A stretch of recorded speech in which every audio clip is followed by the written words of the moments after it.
បាទគោរពជំរាបសួរពុកម៉ែបងប្អូនទាំងអស់នៅក្នុងបណ្ដាញសង្គមជាទីគោរពបាទថ្ងៃនេះគឺខ្ញុំសូមធ្វើវីដេអូចែករំលែកតាក់ទងទៅនឹងរឿងផ្កាក្រចកបាទឬក៏ជាចំណុចសនៅលើកញ្ចក់បាទចឹងកញ្ចក់របស់យើងគឺពីដើមមកយើងហៅផ្កាកញ្ចក់បាទពីដើមមកខ្ញុំធ្លាប់ឮបងប្អូនឬក៏ពុកម្ដាយរបស់ខ្ញុំចំណាំតែនិយាយថានៅពេលដែលមានផ្កាកញ្ចក់អញ្ចឹងគឺច្រើនមានសំណាងមានលុយមានកាក់អីចឹងទៅផ្កាកញ្ចក់ច្រើនមានលុយចាយច្រើនប៉ុន្តែឆ្លងកាត់តាមការសិក្សារៀនសូត្រមកផ្កាកញ្ចក់នេះមិនតំណាងឲ្យលុយកាក់នោះទេតែវាតំណាងឲ្យការបារម្ភច្រើនទៅវិញស្ថានភាពនៃការបារម្ភពាក់ព័ន្ធទៅនឹងសរសៃប្រសាទការព្រួយបារម្ភអំពីគ្រោះថ្នាក់អ្វីមួយ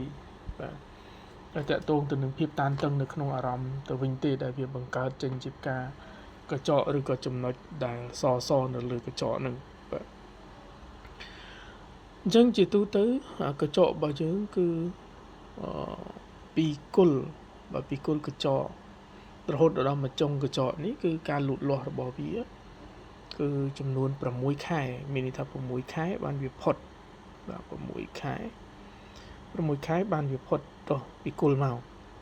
អញ្ចឹងស្ថានភាពនៃការព្រួយបារម្ភរបស់យើងគឺយើងអាចមើលទៅលើដំណើរនឹងបាន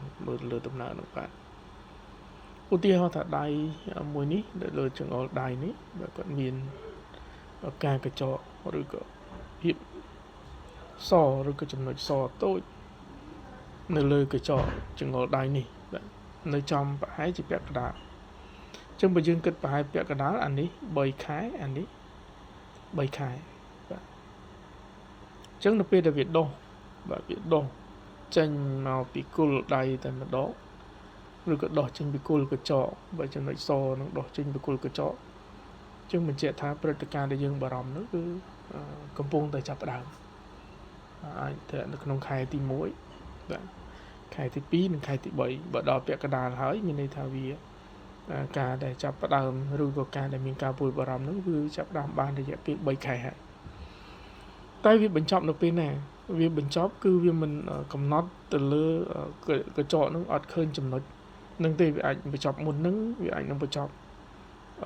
រយៈពេលបានប្រហែលខែក្រោយមកពីព្រោះកញ្ចក់របស់យើងកាលណាយើងកើតហើយគឺវាដុះមកលូតមកខាងចុងជារហូតដល់6ខែទើបបានវាផុតបាទអញ្ចឹងគឺយើងមើលរយៈពេលទៅតាមនឹងដែរបាទឧទាហរណ៍ដៃនេះគាត់មានកលៈមួយនៅខាងក្រោមនេះបាទកលៈនេះក៏ជាចំណុចដែលមិនល្អដែរកលៈឆ្នោតនៅខាងក្រោមនេះបងប្អូនឃើញស្នាមទួលកញ្ចក់នោះវាឡើងប៉ោងមកអញ្ចេះប៉ោងមកខាងលើមានធ្វើឲ្យមានកលៈហើយកលៈនេះក៏ជាចំណុចមួយដែលមានបញ្ហាដែរគឺបុគ្គលនោះអាចនឹងមានបញ្ហាខកចិត្តឬក៏មានបញ្ហាអីមួយដែលគាត់ធ្វើឲ្យគាត់មានអារម្មណ៍គាំងខ្លាំងបាទគាត់មានអារម្មណ៍ខកចិត្តខ្លាំងក៏ប៉ះពាល់ទៅធ្វើឲ្យកញ្ចក់គាត់មានការផុតដែរអញ្ចឹងគឺខ្ញុំនិយាយតទៅនឹងចំណុចផ្កាកញ្ចក់នឹងបន្តទៀតមិនបែកឆ្ងាយវែងឆ្ងាយទេបាទអញ្ចឹងនៅពេលដែលផ្កាកញ្ចក់នឹងវាដុះនៅលើចង្អុលដៃបើវាដុះនៅលើចង្អុលដៃតើមានអត្ថន័យមិនចឹងអត្ថន័យរបស់វាគឺទៅតាមម្រាមដៃមួយបាទដៃកដាលមានន័យយ៉ាងម៉េចបាទដៃនាងមានន័យយ៉ាងម៉េចដៃកូនមានន័យយ៉ាងម៉េចទៅតាមទីតាំងដែលវាដោះឬក៏វាបង្ហាញបាទប៉ុន្តែអត្ថន័យរបស់វាគឺមិនសូវខុសគ្នាទេបាទគឺតកតងទៅនឹងការតឹងតែងនៅក្នុងអារម្មណ៍តកតងទៅនឹងស្ថានភាពដែលតកតងទៅនឹងប្រព័ន្ធប្រសាទពីព្រោះកញ្ចក់នេះគឺជាមានតួនាទីសម្រាប់ក្របឬក៏ឃុំគ្រងសរសៃប្រសាទនៃចង្អុលដៃបើពីព្រោះយើងចង្អុលនៃម្រាមដៃទូទៅតែម្ដងមិនកំណត់ថាចង្អុលដៃពីព្រោះនៅចុងដៃរបស់យើងគឺមានសរសៃប្រសាទដែលតភ្ជាប់ជាមួយនឹងខួរក្បាលហើយកញ្ចក់ហ្នឹងគឺប្រៀបដូចជាបង្អួចឬក៏គ្រឿងការពារដែលតកតងទៅនឹងសរសៃប្រសាទនឹងអញ្ចឹងបាទអញ្ចឹងកាលណាវាមានចំណុចនឹងនៅលើដៃចង្អុលគឺមានបញ្ហាដែលតកតងទៅនឹងសក្តានុពលនៃដៃចង្អុលហ្នឹង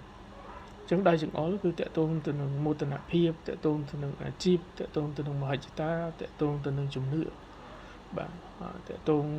ទៅនឹងភាពជាអ្នកដឹកនាំអីផ្សេងៗចឹងកាលណាមានចំណុចកើតចំណុចសនៅលើហ្នឹងគឺគាត់អាចនឹងមានអារម្មណ៍តានតឹងខ្លាំងតើតងទៅនឹងមោទនភាពតើតងទៅនឹងអាជីពតើតងទៅនឹងមហិច្ឆតាតើតងទៅនឹងភាពដឹកនាំឬក៏គាត់អាចមានបញ្ហាតើតងទៅនឹងជំនឿវិបត្តិរបស់គាត់នឹងបាទអញ្ចឹងគឺនេះគឺជាផ្កាកញ្ចក់ដែលដុះនៅលើម្រាមដៃចង្អុលហើយខ្ញុំនឹងធ្វើបន្តតើតងទៅនឹងដៃនាងបន្តបាទ